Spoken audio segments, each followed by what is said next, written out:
Hello everyone, my name is Michael and welcome to my channel. So today I'm going to go over photographing Jupiter and Saturn on opposition, and I'm going to go over taking photos of planets and tell you some different things that you probably need to know in order to take good photos of Jupiter and Saturn. So right now we're in August, and this is the perfect time to image Jupiter and Saturn because they're currently nearing their opposition. Saturn's opposition was on the 2nd, so that is actually today, and Jupiter's is coming up very soon, in the beginning of August. So right now is the best time to image the planets Jupiter and Saturn. So in order to take good photos of planets, we first need to talk about the telescopes. So the telescope you want to use should be high focal length over 2,000 millimeters. So under 2,000 millimeters is just too short for planetary imaging. You want to have something over 2,000 millimeters. So the telescopes that I would recommend are the SCT telescopes, so the Celestron 8-inch through the 14-inch. Those are excellent planetary imaging scopes.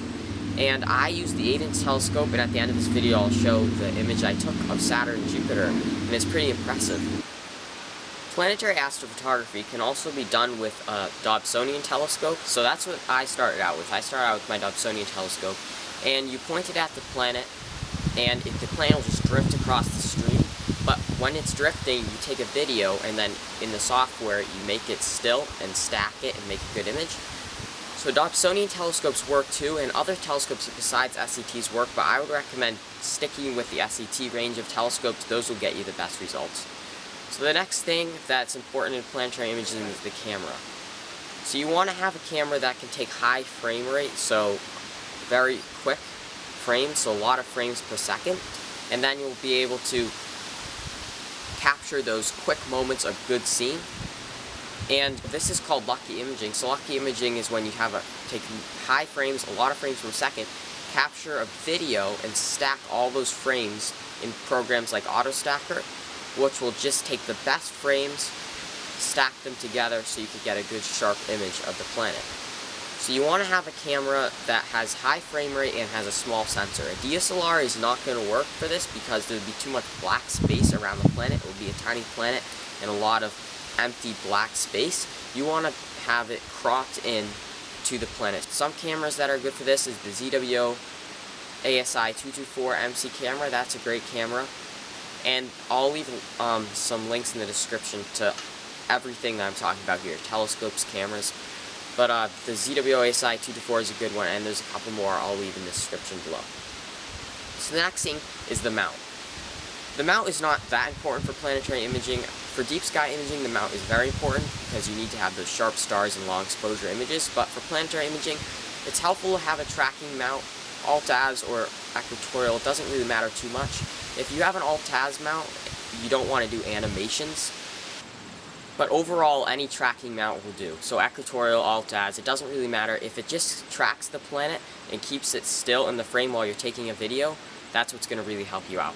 I mean, you can do planetary imaging with an untracked mount, but it does decrease the clarity because it's moving across the screen, and it's harder to do it. So I would recommend just getting a tracking mount to take your planetary images. So the next thing is some accessories for planetary imaging.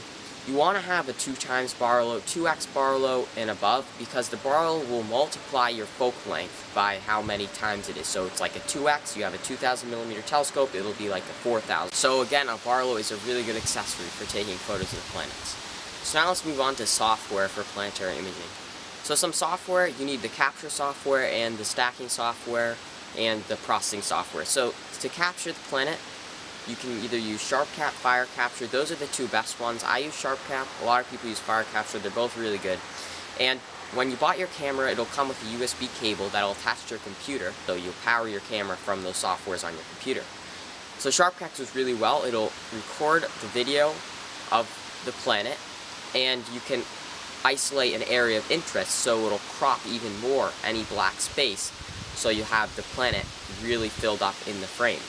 So I like SharpCap and Fire Capture. Those are two really good softwares. So then we need, after we take the video, we need to process it. So processing is stacking. So you stack the video frames, each frame together in the videos, so you can isolate those moments of good seeing. It's called lucky imaging. And Registacks and AutoStacker are the two best ones. So AutoStacker is I use to stack the frames. So you load it into AutoStacker. It'll isolate only the best frames and stack them together. Then I bring the image that AutoStacker spits out into Registacks, where I adjust the wavelets to sharpen it, and then Photoshop for the final adjustments like saturation and some clarity and dehaze and camera raw. So the next thing is some like tips for imaging the planets. So the best times to image the planet. So you want to make sure that you have good seeing on the night you're going out to image the planet. You want to make sure you acclimate your telescope to the outside temperature before going outside to image the planets. You want to make sure you have good focus. Focus is everything when imaging the planets. And you want to make sure that the planet is on opposition, because when the planet's on opposition, it's going to be closest to Earth and the biggest in the field of view to get the most detail on the planet that you're imaging. So one of the tips I mentioned was acclimating your telescope to the outside temperature. So let me explain that. So what that means is that when your telescope is sitting inside or in your garage, the temperature is probably different from inside your house and outside. There's probably a temperature difference there. Maybe not a big temperature difference, but there probably is a temperature difference. So when you just bring your scope outside and start imaging right away, your telescope's inside temperature of the tube is going to be different than the outside temperature, and it's going to cause a lot of disruption and therefore bad seeing, worse seeing conditions. So you want to make sure you at least leave your telescope outside for an hour before you image the planets. That'll help the telescope acclimate to the temperature so you can get more steady image of the planet in your field of view. And also another tip is try not to image on pavement, because the pavement will have heat radiating off from it, and that'll also cause disruption. And also imaging over any house roofs or anything like that, that'll radiate heat and cause the image to look blurry and out of focus. So I think I summed up everything right there, how to image